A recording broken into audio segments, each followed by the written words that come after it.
Institute for economic and peace जो है global terrorism index release करते हैं।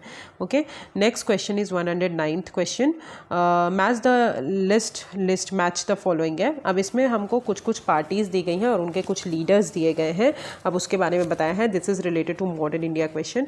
If we talk about this in this, सबसे पहले श्याम प्रसाद मुखर्जी हैं, फिर मिन्नो मसानी है, फिर ऐसे दंगे हैं, एंड अशोक मेहता है। ठीक है, if we talk about Shyam Prasad Mukherjee, आपको पता होना चाहिए श्याम प्रसाद मुखर्जी जो है he is related to the Bharatiya Jana Sangh. ठीक है, he is related to the Bharatiya Jana Sangh. मिन्नो Masani की अगर बात करें तो वो स्वतंत्र पार्टी से रिलेटेड हैं। ठीक है, ऐसे दंगे की अगर बात करें तो वो हमारे कम्युनिस्ट पार्टी ऑफ इंडिया से रिलेटेड है, एंड अशोक मेहता हमारे प्रजा सोशलिस्ट से रिलेटेड है। तो डी का तो फोर्थ होगा, तो ए और सी में से होगा। ठीक है, अब ए का क्या है, 2 है, तो भारतीय जनसंघ, ए का भी 2 है, इन दोनों में है। अब मिन्नो मसानी जो है स्वतंत्र पार्टी से रिलेटेड है, तो option number A is correct. Okay, ऐसे दंगे is related to Communist Party of India. So this is the answer of this question. Okay, next come to the 110 question, Pattiseema project एक रिवर लिंकिंग प्रोजेक्ट है। ठीक है, इसके related में आपको बताना है ये किस किस रिवर्स को जोड़ने की बात करती है। तो पट्टिसीमा लिफ्ट इरिगेशन प्रोजेक्ट जो है ये लिंक करती है कृष्णा और गोदावरी रिवर को, याद रखिएगा। ये साउथ इंडिया का रिवर लिंकिंग प्रोजेक्ट है। ये 2015 में लाया गया था, 2015 में। ठीक है, इसका ऑब्जेक्टिव यही है कि जो भी गोदावरी का हमारा सबसे ज़्यादा वाटर है वो हमारे कृष्णा रिवर तक फ्लो हो, तो that is option number B is correct. ठीक है, गोदावरी का सरप्लस वाटर हम कृष्णा बेसिन तक पहुंचा सके, तो इसलिए ये Pattiseema project river linking project start किया गया था। अब आप मुझे बताएंगे कि इंडिया का सबसे पहला रिवर लिंकिंग प्रोजेक्ट कौन सा था, ये मुझे कमेंट सेक्शन में आप मुझे प्लीज़ बताइएगा। ठीक है, आप पार्टिसिपेट करेंगे तो मुझे भी मज़ा आएगा। तो 110 का B option is correct. Next आते हैं 111, which of the following statement is not correct. अब इसमें कुछ माइंस दी गई हैं और उनके स्टेट दिए गए हैं। तो पहला है बेलाडीला माइंस, दूसरा है चिकमंगलूर, तीसरा है मयूरभंज और डी है सिंहभूम। अब हम बात करें तो मयूरभंज तो उड़ीसा में ही है, ठीक है, करेक्ट है। सिंहभूम झारखंड में ही है, चिकमंगलूर कर्नाटका में है। अब बेलाडीला की बात करें तो बेलाडीला जो है वो हमारा मध्य प्रदेश में नहीं है, बेलाडीला हमारा कहाँ पे है, छत्तीसगढ़ में है। ओके, याद रखिएगा कहाँ पे है बेलाडीला माइंस, छत्तीसगढ़ में, not is in Madhya Pradesh. Okay, so first is not correct. Next आते हैं बाबले मंडप स्ट्रेट, वेरी इंपॉर्टेंट स्ट्रेट। अभी क्या है 2026 में बहुत ज़्यादा रहा because of Iran USA war, तो ये जो है बहुत ज़्यादा रहा है। तो याद रखिएगा हॉर्मूज स्ट्रेट को बहुत अच्छे से पढ़िएगा, बाबले मंडप स्ट्रेट को भी। ठीक है, बाबले मंडप स्ट्रेट की बात करें तो देखते हैं statement, it connects Red Sea and with Gulf of Aden and it is situated in between Sudan and Yemen.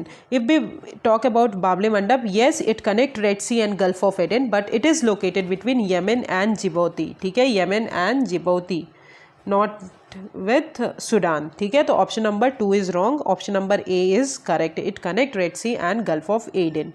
Okay, so 113 question, with reference to water vapor, which of the following statement is correct? If we talk about water vapor, आपको पता है water vapor और बहुत सारी gases जो हैं वो हमारी एटमॉस्फेयर के नियर बाई मिलती है, मतलब अर्थ के नियर बाई ग्राउंड सरफेस से जितना हम एल्टीट्यूड में बढ़ते जाएंगे वो डिक्रीज होती जाएंगी। तो let's go by the statement first. First statement is it is the gas the amount of which decreases with altitude. तो first statement is correct. अभी मैंने आपको बताया it percentage is maximum at the poles. No, its percentage is maximum at the equator because equator पे हमारे पास water vapor की availability ज़्यादा होती है because of water, right? Because of continuous rainfall. तो that's why it not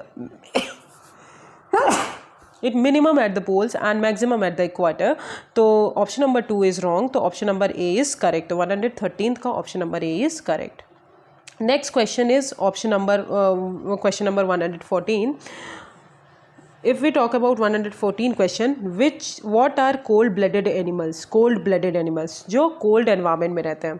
If we talk about cold-blooded animals वो animals होते हैं जो physical temperature, अगर उनका surrounding temperature change हो रहा है तो वो अपना भी temperature change करने की बात करते हैं.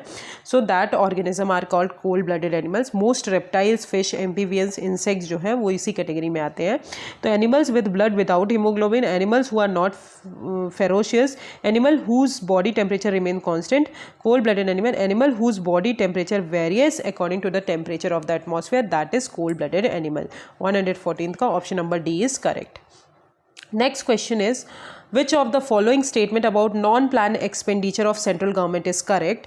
If we go by the statement, the expenditure is on agriculture, the expenditure is on interest payment, the expenditure is on science and technology, none of the above. अब आपको पता है एग्रीकल्चर पे जो भी एक्सपेंडिचर खर्च करते हैं वो नॉन प्लान एक्सपेंडिचर में नहीं आता, ऑलरेडी वो प्लान करके रखते हैं, और एक्सपीरियंस साइंस एंड टेक्नोलॉजी भी नहीं. तो expenditure is on the interest payment, that is comes under the non plan expenditure.